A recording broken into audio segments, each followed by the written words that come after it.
Hello everyone, my name is Mehek. Welcome back. I hope you guys are doing fine and safe, and I hope you guys are reading. Back with the new book that I picked up last week. I think the right word I would say is that it was quite soul shaking for me.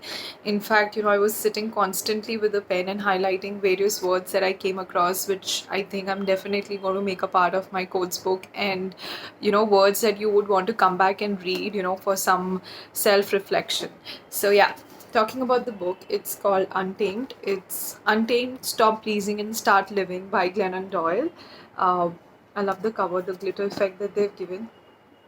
An amazing book. So I posted about this book, a few days back on my story. I was too excited, and I just had to tell everyone to just read this book and how amazing this book is. And I remember and I mentioned in the story, that every girl should pick up and read this book.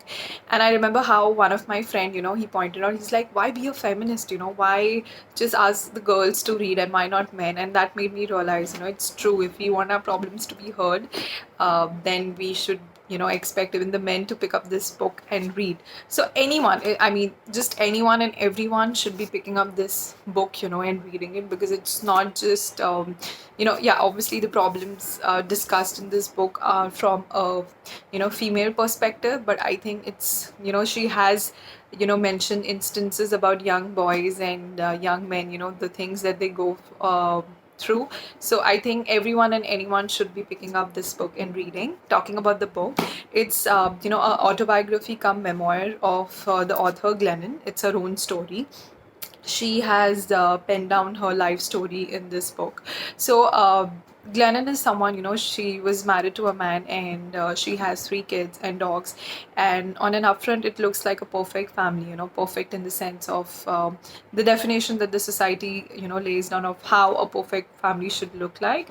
So that's exactly how, Glennon family looks like. The only problem is that, Glennon's husband has been cheating on her, and she finds out about it, but she's in a fix because at the end of the day he's an amazing dad, and together they make a an amazing family. But then she's also in a fix that whether she should choose her happiness or chooses her or she chooses her family's happiness. But then soon she realizes that in order to make her kids happy, she should be the one who should be happy.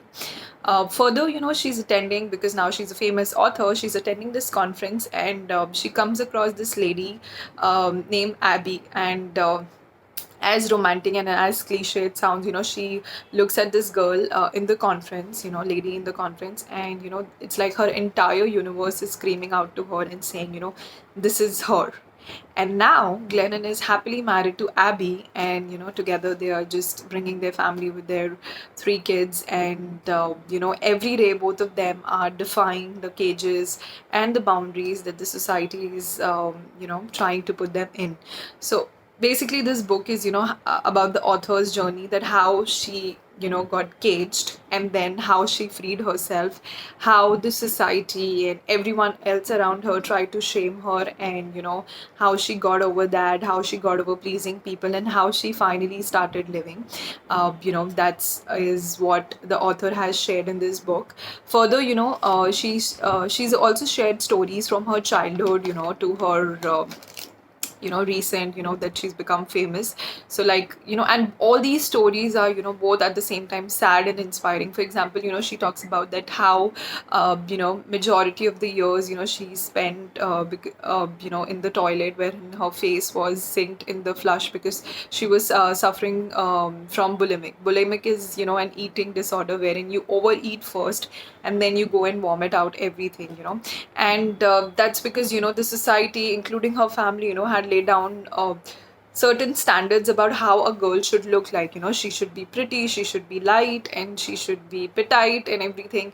And many years she suffered through this eating disorder. And after all these years, now that she's finally free, the only advice that she has for her daughter and for the young girls, which I kind of really resonated with, is that the advice that she wants to give in every 12-year-old is that either you guys look at that magazine, with those super glossy pictures of models, and you look at that and you'll be like, I want to be like them.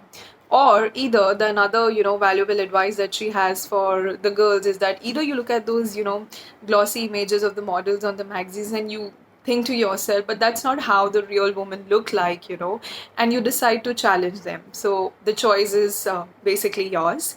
So yeah, that's what I mean. The book is, you know, and more such examples. Like the book has is definitely a call for action, and it, you know, makes you reflect on, you know, the choices that you make every day in your life. There are so many things that I would, you know, like to read it out to you guys, but that would just mean reading out the entire, you know, most of the book. So, but like always, I have highlighted four things that I would like to read it out to you guys and just share it, you know. So there is this one thing, you know, that she shares that she's done her research, and you know, she's learned that 10 is when we learn how to be good girls and real boys. I mean, 10 is the age when everyone around us, you know, tells us to do this or do that, you know. They are usually our family and our parents, you know, they lay down these boundaries or cages, like she says, you know, these are the feelings you're allowed to express, this is how a woman should act, this is the body you must strive for, these are the things you will believe, these are the people you can love, those are the people you should fear, this is the kind of life you're supposed to want. Make yourself fit. You will be uncomfortable at first, but don't worry, eventually you will forget you are caged. And I think not just, you know, the author, so many of us, you know, even I have been, you know, given a guideline by my parents, you know, when I was young. Do this, do that, this is how you're supposed to behave, this is how you're supposed to be, this is what is normal, this is what is abnormal. So I think, you know, that is what the author is telling us to do. Like, stop putting your kids in cages, you know, at a very tender age. Just let them be. The second thing, which I think was really nice, is, you know, talking about feelings. It's like, you know, she's mentioning that all in our life, you know, that we are only allowed to feel happiness. Like, I'm just going to quote her exact words. She's saying that feeling all your feelings is hard, but that's what they are for. Feelings are for feeling. All of them, even the hard ones. The secret is that you're doing it right, and that doing it right hurts sometimes.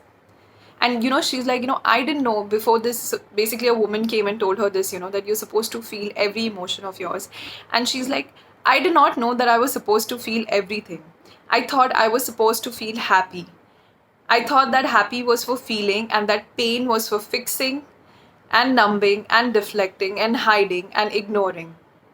And you know, that is what it is. You know, in our daily lives, we are only taught, or we are only you know, told to feel happy feelings, and if you're in pain, or if you know, you're in fear or any other feelings, you're supposed to, like she said, you're supposed to, you know, deflect those feelings, you're supposed to numb them. And when in life, you know, situation comes, like for author, you know, there were situations when, you know, because her husband cheated on her and so many other things, and she didn't know that what she's supposed to do with these feelings, she resorted to booze and drugs and everything, you know. So that's what the author says, that you're supposed to feel each and every feeling, you know, that is what makes you alive, that is what makes you human. Just don't go after feeling happiness, you know, just embrace sad days and days you're fearful. And you know, I think that is what something she's saying, that we need to be promoting in our kids and in our society. Uh, the next thing that she talks about, okay, this is again my favorite, you know, wherein she said that, is that what I have found is that, you know, we all go after communing with God, you know, like we all want to have conversation with God, but what about conversation with ourselves? I mean, how many times each one of us, you know, sit down, you know, can we really sit 10 minutes in our own company, like, you know, talk to ourselves? Because I believe that the answers that we're finding, you know, with any problem in our life and everything is there inside. But how many times we sit and commune with ourselves? You know, she says that, is what I have learned is not how to commune with God, but how to commune with myself. If who I have learned to trust is not God, but myself. And if for the rest of my life, no matter how lost I get, I know exactly where and how to find myself again, well then, that is certainly enough a miracle of, you know, miracle for me. And I think that is so important for each one of us, that have conversations with your own self, you know. Don't go after having conversations with God, or, you know, I mean, respect to each and every religion and sentiments and beliefs. But I think at the end of the day, it's so important to have conversations with your own self as well. And lastly, you know, she says, again, a wonderful thing: ask a woman who she is, and she'll tell you who she loves, who she serves, and what she does. I am a mother, a wife, a sister, a friend, a career woman. The fact that we define ourselves by our roles is what keeps the world spinning. It is also something that makes us afraid.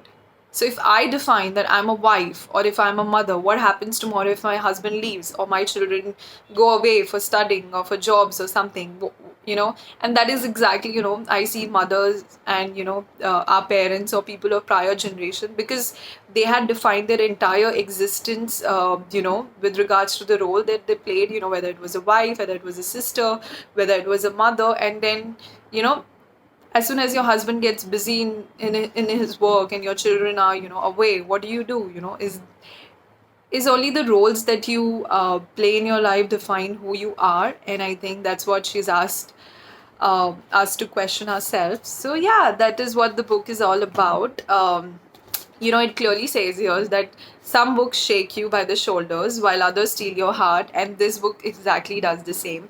So I really hope, you guys, I have come across some amazing insights. There's so many things I would love to share with you guys, but that would like I said, give away the most of the book. So please do a favor, pick this book, and even if you want to give someone, I love, there's some special people in my life, and I just, if I feel that this is something that they would really need to hear at, various stages of life, I just give them, a book. So pick this up for yourself or someone you would need, but I think definitely a must read book.